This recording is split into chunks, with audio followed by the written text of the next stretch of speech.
I think that respect is a two-way street. So how they say, you're a criminal to ask for what you can give. Hey. Respect is saying what you have to say without crushing The dignity of the other. Yes, you can be right and still be wrong. Exactly. They always make respect seem like it is a separate entity from love. As though respect is one thing and then love is another. The way I see it, it's an expression of love. The word respect, it thrives in maybe like educational institutions, work institutions. So the way you say yes sir to your guy in the office, the way you say yes sir to your headmaster. So that is the respect that we know. So when you now say, wives, respect your husband, submit to your husband, his headmaster we are remembering. Yeah? So you now find out that, yes, in as much as sometimes a marriage operates like a business, but it doesn't function as a business.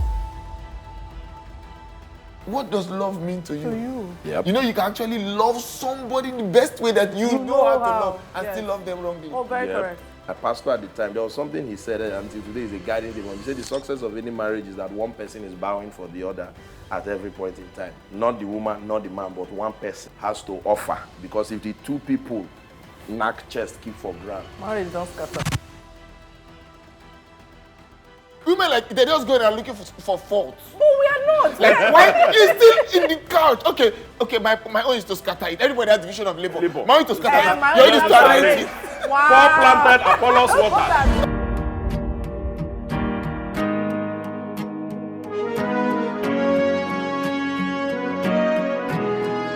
Welcome back, everybody. I told you today was going to be chock full of surprises. And right now I have with me, on my left, a multi-award-winning vocalist known as the chorus leader, the one and only, inimitable Timi Dakolo.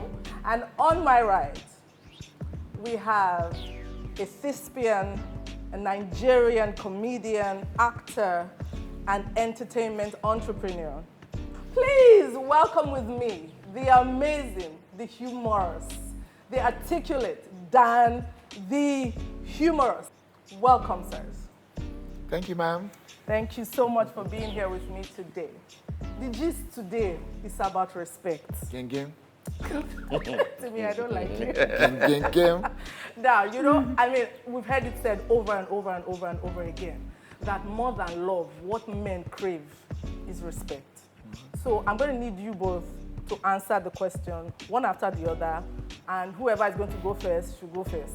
But my follow-up question is, what does respect mean to you? So is it true that more than love, respect is your oxygen, the food that you eat and the air that you breathe? And if it is, what does that look like, even in the dynamic, right, between you and your wife? Or generally between men and their significant other? Okay, let me start. Respect in the word itself has swayed in time past and in the way they quote it in scripture, though misconstrued. It sounds like a male word. Yes, respect your husband, honor him, listen, submit. When he's talking, don't talk. But I'm a different breed of human being, and I think that respect is a two-way street. I could cry. He said respect is a two-way street. It's coming and it's going. Thank it's you. like so how they say, you're a criminal to ask for what you can give. Hey, quotable quotes. You get? You respect me. You see, men that used to shout, I'm the man of the house. Yeah, you don't have to say it. You get my point? Yes. So if I give you respect, I don't have to say you should respect me. Right. It should flow. Because I see that part where they say, when he's talking, don't talk. I can be very quiet and still disrespect you. Absolutely. I can bow down and be saying, oh yes, sir, but I'm insulting you. Correct. So it has nothing to do with just just words. Like, as how they say, showman. Just show it in the presence of people. I can be saying, oh baby, what will you eat in the presence of my friends inside the room? I'm pressing conk on your head. You understand? But I think that as men lead, if you lead properly, chances are you'll be followed.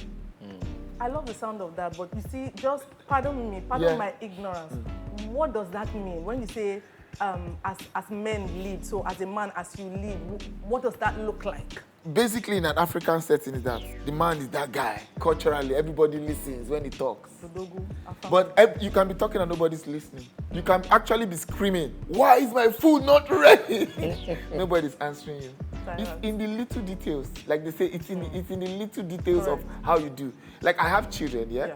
And I've noticed them pick habits of things that I do without me actually saying do them. Yes.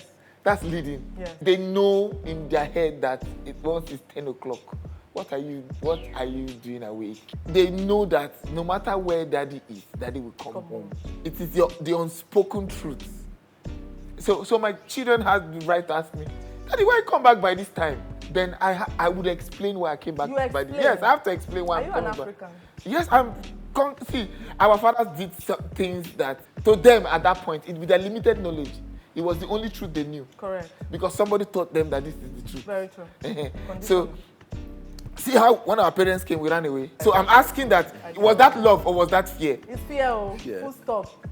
If you chase your children, if your children cannot express themselves in your presence, they will get that information somewhere. Correct. And you will not actually know who they are talking to. That was self-deal. So it's a scary situation. It is. So how you relate to your wife that they see is how they relate to their wife. It's how they will build confidence. I've gone to a school where my daughter was afraid of the teacher. And I told them she stops this school today. Midterm, I said, no, we're not doing this thing.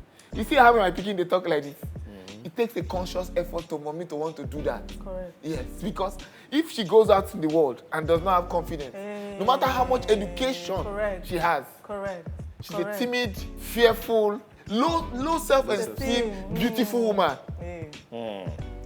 I have failed. You have failed. So we talk like, "Hey, what's up now, daddy?" So my uncle saw me one day, my child said, "Give up, daddy, good afternoon, what's up? What have you been doing all day?" I looked at his face.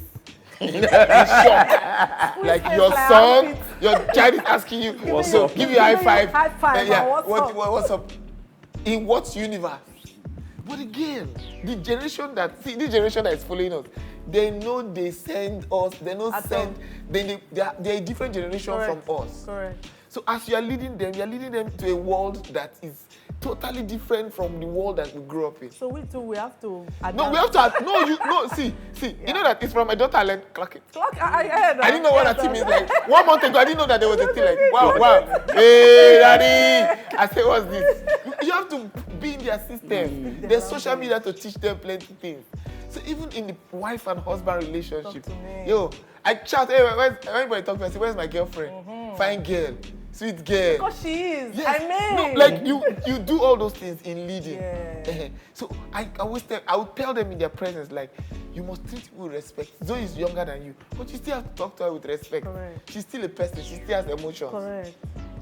So if they see you shouting, all you do is shouting, they will think that that's the best way of communication. My honorable, talk to me. I mean, that's why it's good to follow the chorus leader.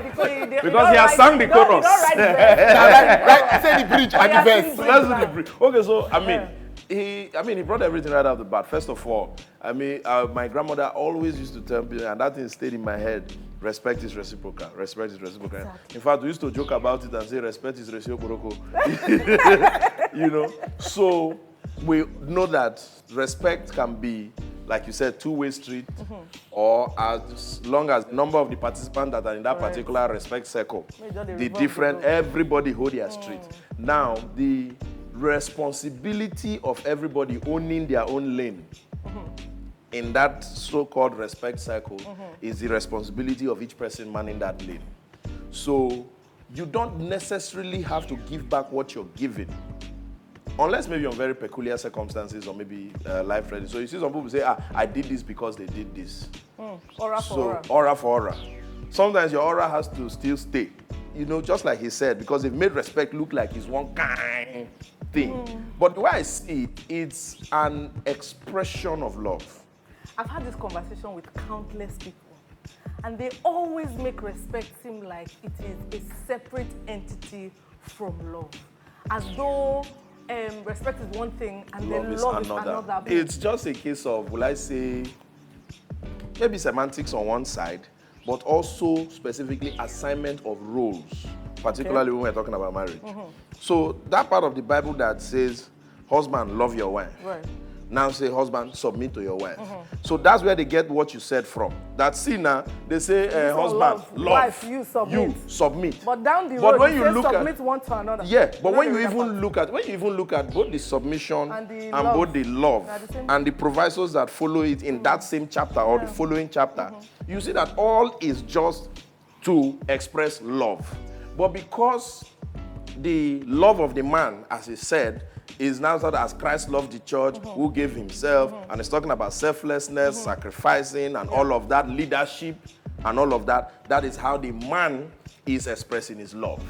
And then the woman submits to your husband as Christ is leading, and all of that is submitting to that leadership. That's right. But just like he said, if there is no correct leadership, what are we really submitting to? So, If there is no sacrifice, what are we really, submitting to or respecting? Tyranny and abuse. Yeah. So, like you said, you don't have to. It's just like I learned some things years ago, and when people go, do you know where I am? Do you know where I am? And then I went somewhere, and then somebody like, my friend, what do you know where I am? And I said, I don't know where you been. I make you go there yet. Yeah. I went back home and said, true, you don't know where I be. Because if you know where I be, because as I said, do you know where I am? Other people, they pass. Other people, they pass, hey, Baba. And me, I'm like, do you know where I am? I am, he said, I don't know you. You go there, yeah. Bruh. So I went back and said, no, true, now me mess up. If truly, in suppose know where I be. So I have to work harder so that next time if I pass, he go say, Baba, he go pass. So the same way, you don't have to say, oh, I'm the man of that. You don't need to remind us. It's just like, that's why you see police, if they're outside your door, because you're not seeing them, that's why they will knock the door and say, hey, this is the police. But if you're driving to a checkpoint, have you seen police? See police or stop, see police. No, you are seeing. You are identifying the institutional authority in front of you there, and you do what's demanded of you. Yes, and like you said, because it also affects the example the children see. And I think for some of us, I think maybe we or our children, I think they are very lucky because we grew up from a certain kind of mindset. We're able to glean on some new knowledge, and we're able to put them together, and then helping them to grasp them. And this generation, then they grasp like mad. I had an experience in my house last year. I traveled to France. My son said I should buy him Mbappe jersey. Okay. So I didn't have time on my hands. So I just like, if I don't buy this boy this jersey, there will be problem. So I managed to just run to PSG shop, got the jersey. I said, if I give this boy this thing, the girl will cause problem. Luckily, I saw Zara shop. I just hurriedly picked up 1 or 2 items. So I boy and girl, take. I didn't get anything for my wife. And then my little daughter, she was probably 6 or 7 at the time, said, so you didn't buy anything for mommy? So I dismissed it. I'm like, what do you mean? The 2 phones she's using. And if I was not talking, I said, since I met her since 2012, all her phones to date. This one. She still held on to it. But I dismissed it. So 2 months later, I traveled again, funny enough to the same France. So I had time now. Shop. Came back. You take. In the room, I gave my wife her own. She now said, go and give Ivana to give me. I said, why did they send me a message? He said, no. He said, that thing happened 2 months ago. Could still be in her head. Because she was like, so you didn't buy anything for mommy. So you didn't buy anything for me. So you don't buy anything for mommy. And all of that. So that thing could be there. So go and give her to come and give me so that it will be in her head. That is it. So I said, you have a point. And I went. I said, help me. Go and give mommy. He said, hey.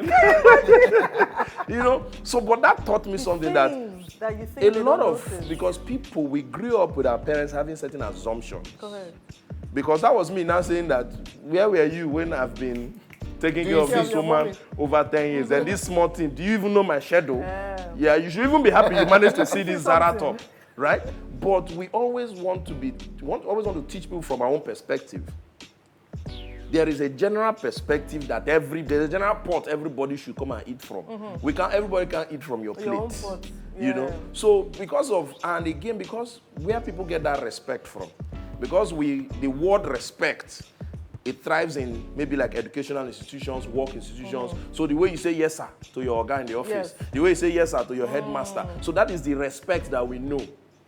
So when you now say, wives, respect your husband, submit to your husband, his headmaster we are remembering. Yeah. His manager in the office we are remembering. So you now find out that, yes, in as much as sometimes a marriage operates like a business, but it doesn't function as a business.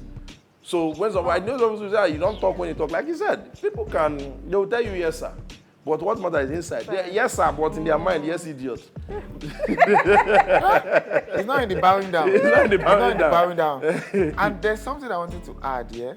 You see, respect is saying what you have to say without squeezing or crushing The dignity of the other. Yes, the other person. I agree. Yeah. Like you can say what you have said. You can be right and still be wrong. Exactly. In marriage, Yeah. you can come out and say it. And instead of making that person they got the point, but then you have crushed them. Yeah. So you have not really respected them. Yeah. So I also think that, you see, love is the house. Respect is the person staying inside. What do So you you mean by can't that? say, I just want to give you the one inside. Without giving you... You have to pass Offering. through here Yes, to get there. to the person inside. And you can't give the one inside with the outside one being dirty. Correct. You can't enter the house. You can't say, okay, but I respect him. Oh. I respect him. There's no respect. I just don't love him. And Then there's you no don't, love without you respect. don't show love. And I think one of the most, as a man, people that are not yet married and people that are intending to marry, or you are married now, I think one very vital question is, what does love mean to you? To you. Yep. You know, you can actually love somebody in the best way that you know how to love and still love them wrongly. Oh, very correct. Very, very correct. You are doing, see, sometimes you just want somebody to listen. And that's not the kind of love you know. Because you had taken the person to Paris, you had bought this, you had funded their education, you are giving their siblings money and doing those things that you think is love to them. You are doing that. You have tried. You have tried. But that is not what You have love not is. hit the nail on the head. You have run a good welfare scheme. Exactly. And not addressed the actual matter. Hey, You know? okay. And just like, when he said about not crushing them, that's where they say look before you leap. Okay. Because some people, or people generally, it takes a lot of discipline to master your emotions. I believe that I'm not the only one that in certain times of, marital higgy-haga, some things you want to say, some Like, things, it's called slam dunk. some things you want to say, but something tells you that, look, we're arguing about carpet. But this carpet now is making me want to say this.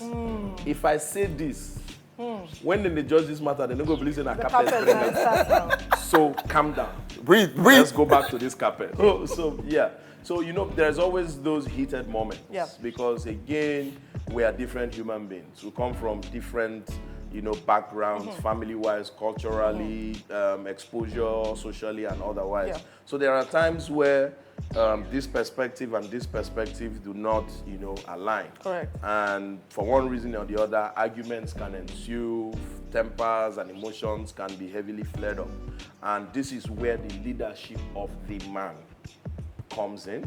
This is also where the submission of the woman comes in. When I was to get married back then, my pastor at the time, there was something he said until today is a guiding thing. He said the success of any marriage is that one person is bowing for the other at every point in time. Not the woman, not the man, but one person has to offer. Because if the two people knack chest, keep for ground, there will be problems. So one person, at some point, one person just has to give. Not because you're in a competition. Not because you're in a country to say, see, na me tell you, no be me tell you, say I mean, no. So one person at a point has to just ease. Let everywhere just calm down. But another key thing is that as human beings, in the heat of those things, sometimes we could be tempted to say certain things. But there always has to be that regulator in you, that thermostat in you to ask you that this thing you want to say, is it actually going to address this matter, this bone of contention? Or you don't want to hit below the belt. Or is going to hit below the belt or fly arrow? Are you intending to fly an arrow or to shoot an arrow? But you don't know saying a missile you hold. So instead of shooting antelope, you just see the whole plantation on fire.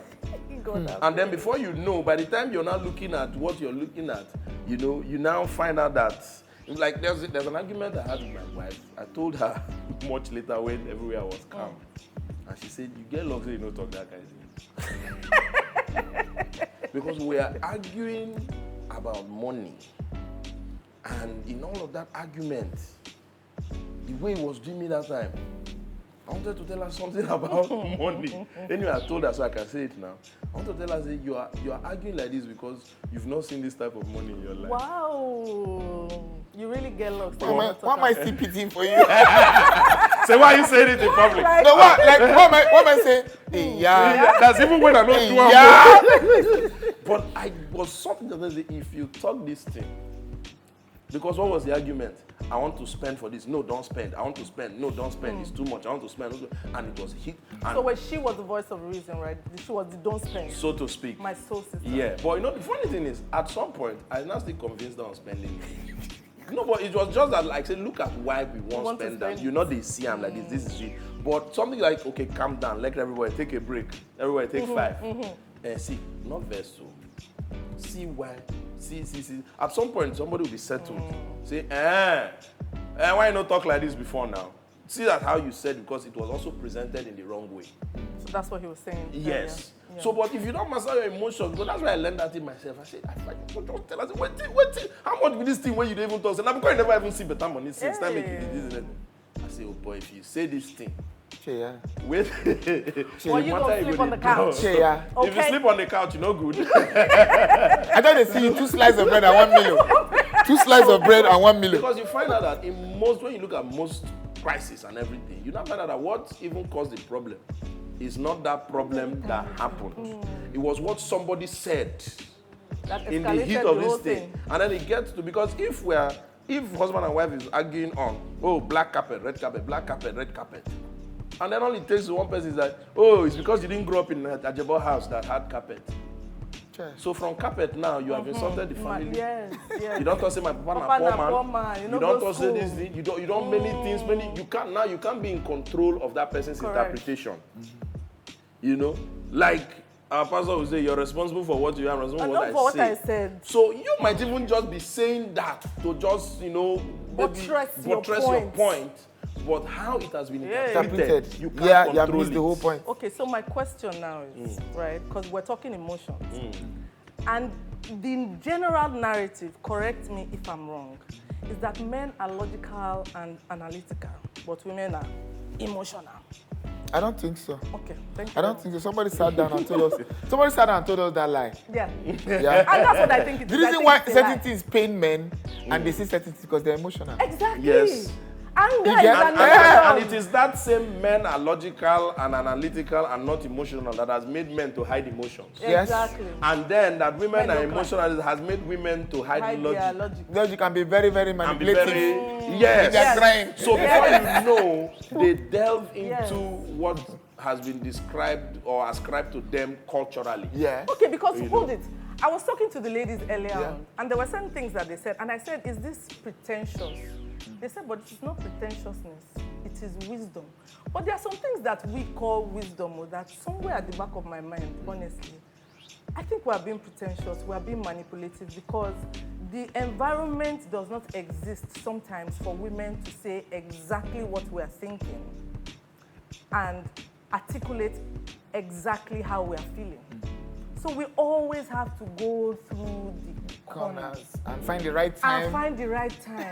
And then use the right tone. Yeah. And then the exact right word.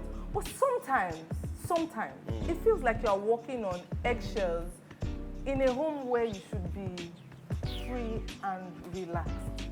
So how do we balance? I don't think that's the case. I think that I will call knowing when to do it. Even Jesus said it's not the time yet. One of the biggest problems is people want to win arguments. Yes. They have been accused of that. You just want to win the argument. You can actually win the argument and lose a war. Yeah. That's saying that thing he wanted to say. What war for? You would have carried gun and put on your own head for a long time. You are going to pay for that thing unconsciously because women know how to bring it up. See, if she brings that thing up, when she asks you for money, and you didn't say, because I have not seen that kind of money, that's why. So now you are here now.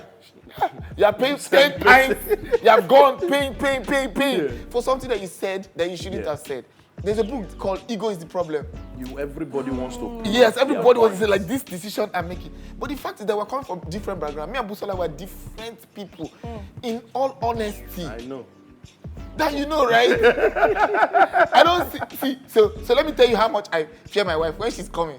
It's fear. Let me call it fear. Something facing another side is a problem. That something facing another side is you have scattered the whole house. Just these 30 minutes I left. But why? Why? See, okay, let me tell you. Why what? Why? So, excuse me. So, there's a couch, right? Maybe there are 4 throw pillows. You carry the 2 throw pillows and put it on the other 2 pillows. You lie down, you stand up. As you are standing up, is there not something inside you? There is nothing. Is the throw pillow not still in the couch? Anything happen? Is it not still in the couch? Okay. Why should see, women like they're just going and looking for faults. But we are not. Like why is still in the couch? Okay, my own is to scatter it. Everybody has division of labor. My own is to scatter it. Your own is to arrange it. Wow. Paul planted, Apollos water. No, because if Paul did not plant, Apollos was point flawed everywhere. Okay. My wife does not believe that. My wife does not believe that TV should just be on. Exactly. No, sometimes I dey think money. Make TV just TV they give me background music. Just let something else just be. But no, you're talking about husband does it all the time. I put on things on TV. I'm in the kitchen. I'm doing something entirely different. When we moved to the new house in Abuja, I said I want to put TV. He said don't try that. I said, he said, but you're not watching it. I said, I'm hearing it. You can see there's a man Then there. I want to talk to you. Then I'll be saying, reduce the volume, reduce the hair. Do that part. Let me just be on the TV. So Don't be telling me to reduce it. That's where you understand. You have to now understand each other. And you know, for things as mundane you know there's as this, something called mental overload. Is that okay? We are doing mental offload. Okay, so where are we offloading our own to now? Just breathe. Just say this is how it is. Yes. But it's the ability to understand each other. Hold the thought. We'll be right back.